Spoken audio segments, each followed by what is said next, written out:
The healer is one of the 10 original troops that were in Clash of Clans when it was very first released to the world. She is a strong support troop at the mid-tier town halls like Town Hall 7 and Town Hall 8, where she is great at helping keep alive giants for much longer. Then once moved on to Town Hall 9 and above, she is most known for her role that she plays in Queen Walk attacks, where they stick to her like glue and do their best to ensure that she doesn't die.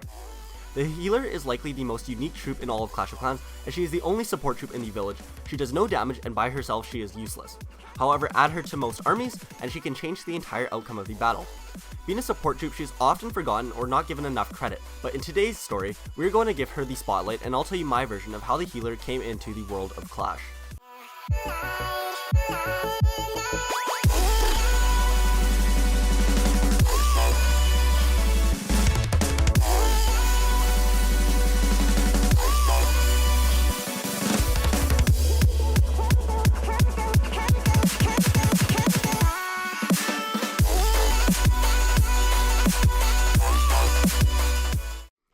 A very long time ago, back at the very beginning of Clash of Clans in 2012, all of the villagers were getting ready and preparing the village in anticipation for the grand opening of their village.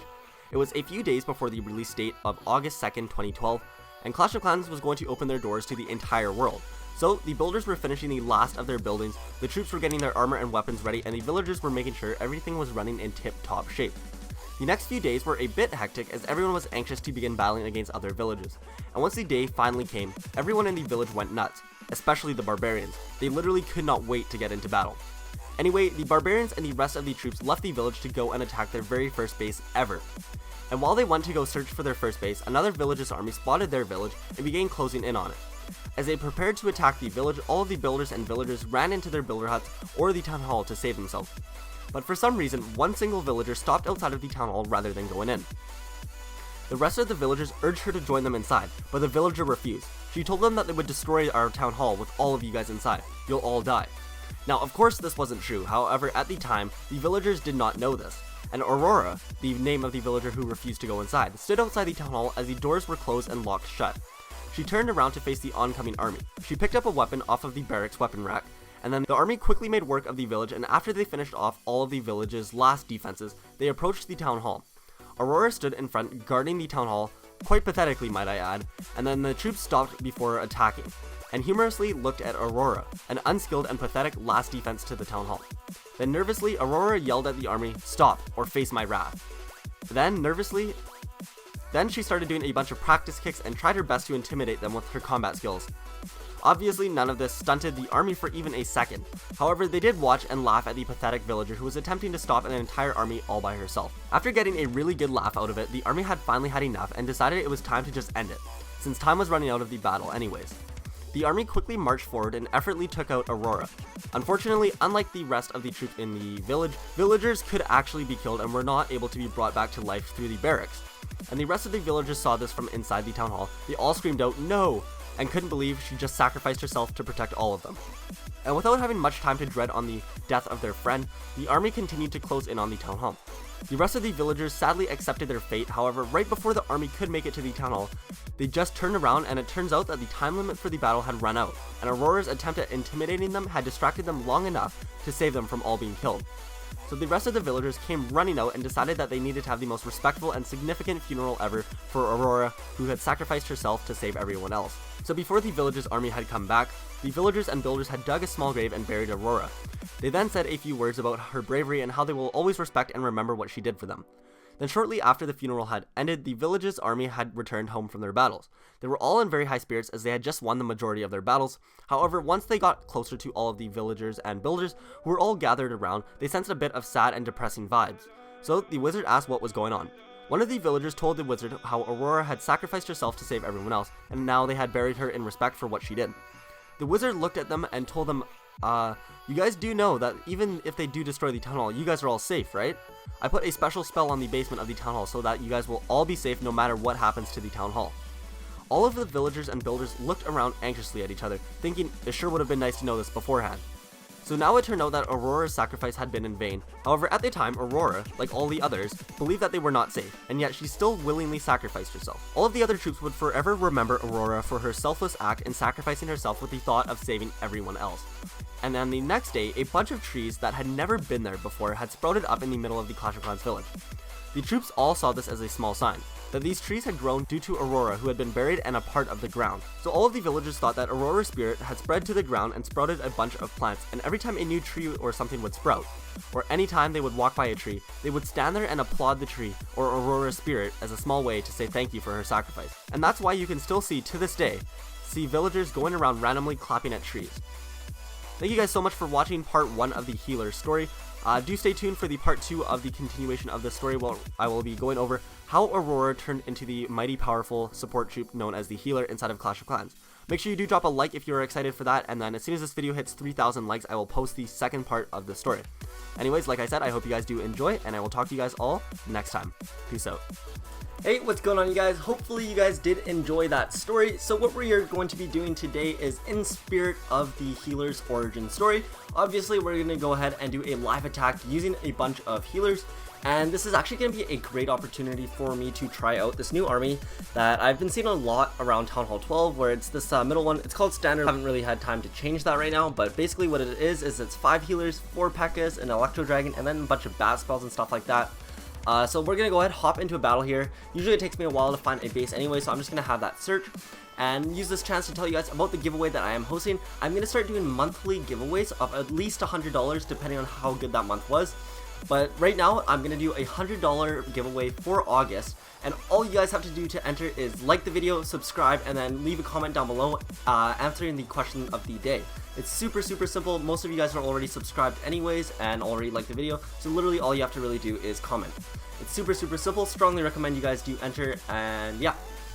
And then I also announced the winners of the last giveaways at the beginning or at the end of one of my upcoming videos.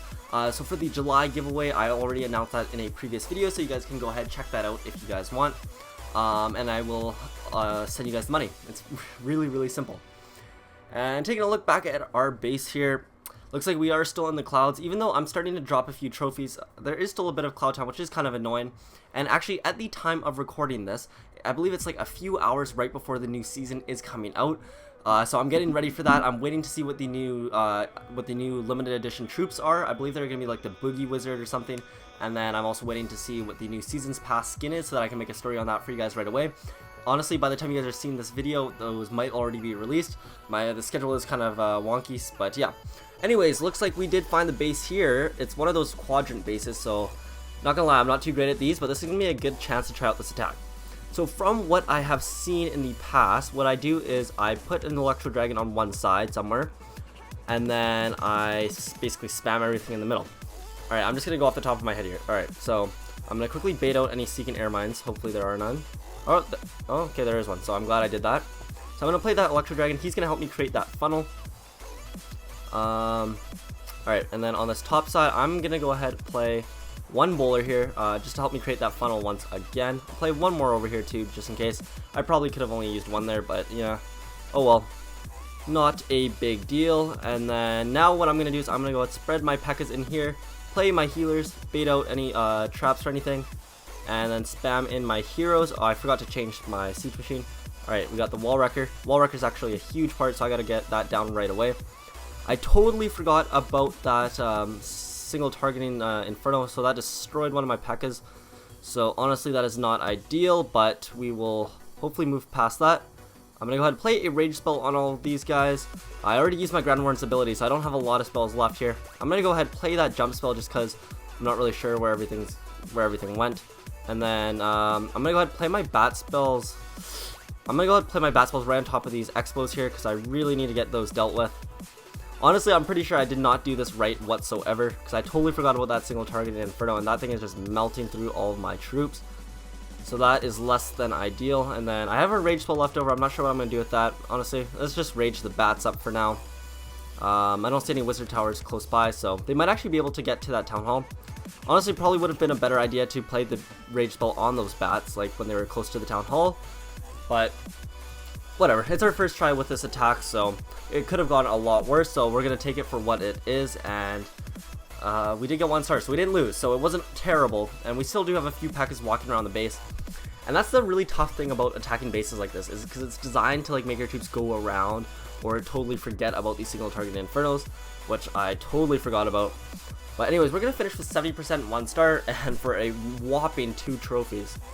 Alright, so that is going to be our attack there. We're gonna go ahead, quickly request up and train our next army. Right now we're doing the Electro Dragon challenge. I think I already completed it, but they are so cheap, so I'm just gonna go ahead and keep training them. And I'm rolling with like all Electro Dragons and then 3 clone spells. It's just mayhem out there. It's such an easy attack. But anyways, that's gonna be it for today's video. Hopefully you guys did enjoy. Like I said, make sure you enter the giveaway if you haven't already. Subscribe and turn notifications on so you don't miss any upcoming stories. I've got a lot of cool stories coming out. And then for those of you who wished my uncle the best of luck with his fight against cancer, I really appreciate him for it. Unfortunately though, I did lose him to cancer a few days ago, but he's in a better place now, so our whole family is doing all good, and I really do appreciate all of the best wishes from a lot of you guys. The response I received from that was actually overwhelming. I didn't expect that many of you guys to honestly care, but the response I got from you guys was overwhelming, and I gotta say you guys are some of the best fans I could have wished for. So I really appreciate all that and the best wishes. And now, anyways, I will be getting back to my regular upload schedule. I'm going to be grinding out as many videos as I can so that when school does start back up for me, I will be able to keep posting regularly for you guys. But anyways, that's going to end it for today's video. Like I said, drop a like, subscribe, enter the giveaway, and I will talk to you guys all in the next video. Peace out.